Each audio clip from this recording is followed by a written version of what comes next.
हम शंकर जी को जल कहां बैठ के चढ़ाते हैं? बोलो बोलो, जन्म के बोलो जरा। वैसे तो जो शिवलिंग होता है उस शिवलिंग के आसपास कहीं पर भी बैठ जाओ जहां से जल बहता है, बस उस स्थान को छोड़कर। पर विशेष जल चढ़ाने का स्थान कहां से बताया गया? उत्तर की ओर मुख कर। हमें दक्षिण में बैठना है, उत्तर में मुख करना। उत्तर की ओर भगवान शंकर की जलाधारी, जलाधारी से मतलब है जो शिव जी का चढ़ा हुआ पानी जो बहता है वो उत्तर की ओर जाता है। तो हम कहां बैठते हैं? बोलो बोलो जम के, दक्षिण की ओर। मान लो शिव जी का पानी इधर जा रहा है तो तुम्हें इधर बैठना है, शिव जी का पानी इधर जा रहा है तो तुम्हें इधर बैठना। वैसे तो शंकर के शिवलिंग के आसपास कहीं पर भी बैठकर पूजन कर सकते हो, पर विशेष कोई कामना होती है, विशेष कोई मनोकामना है और आपका दुख जब कटता नहीं है, आप हार जाते हो, तब उस समय पर दक्षिण में बैठकर जहां उत्तर की ओर मुख कर कर भगवान देवाधिदेव महादेव को जल समर्पित किया जाता है। उत्तर दिशा में ऐसा क्या है कि शंकर जी का जल उत्तर की ओर जाता है? ये उत्तर और दक्षिण, ये दो दिशा तो हमारे यहाँ बड़ी विचित्र मानी जाती है। हमारे यहाँ सबसे अच्छी दिशा, कोई मकान भी लेता है तो कहता है पूरा पश्चिम का मकान होना चाहिए। कोई मकान ले, पूर्व का मकान हो, पश्चिम का मकान हो। कोई दुकान ले तो कहते हैं पूरा पश्चिम का मकान दुकान हो। पर मेरा वो घरदानी तो उत्तर दक्षिण का आनंद लेता, उत्तर दक्षिण। ऐसा दक्षिण दिशा में ऐसा क्या है कि शंकर जी का चढ़ा हुआ जल दक्षिण में ही जाता है? यहां तक शिव महापुराण की कथा कहती है, मान लो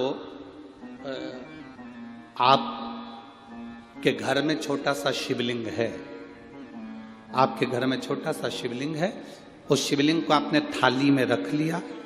थाली में रखने के बाद में गूंज रहा है आवाज, थाली में रखने के बाद उस थाली में शिवलिंग को रख लिया, आपने उसको स्नान कराया।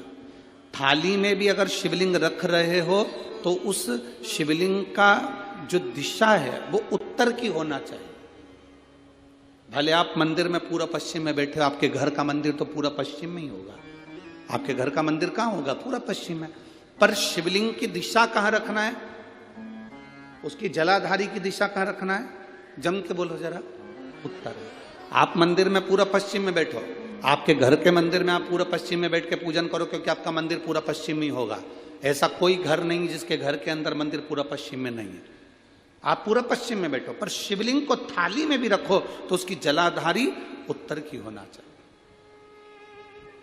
आपने अगर स्नान कराया है, शंकर भगवान के शिवलिंग का जल जो आप लेकर जा रहे हो विसर्जन करने के लिए, शिवलिंग का चढ़ा हुआ पानी जो भगवान को हम घर में स्नान कराते हैं, भगवान को घर में नहलाते हैं, स्नान का जो जल होता है उसको हम ले जाकर जब वृक्ष में डालते हैं, उस समय पर शंकर का घर में चढ़ा हुआ जल जब हम ले जाकर उसको डालते हैं वृक्ष में, अगर आपका ध्यान उत्तर की ओर है, आपका मुख उत्तर की ओर है, भले आप जल डाल रहे हैं पर मुख यदि आपका उत्तर की ओर है तो आपकी मनोकामना पूर्ण होती ही है, ये निश्चित है। शिव जी का चढ़ा हुआ जल भले हमने अपने घर में स्नान कराया, भले हमने अपने घर में नहलाया, शिवलिंग को अपने घर में स्नान कराया, पर उसका जो जल नहलाने के बाद सब भगवान जब नहा लिए, अपने शिव जी को नहला लिया, वो जल रखा है, पूजन अर्चना सब हो गई, बाद में आप पूजन पे से उठे,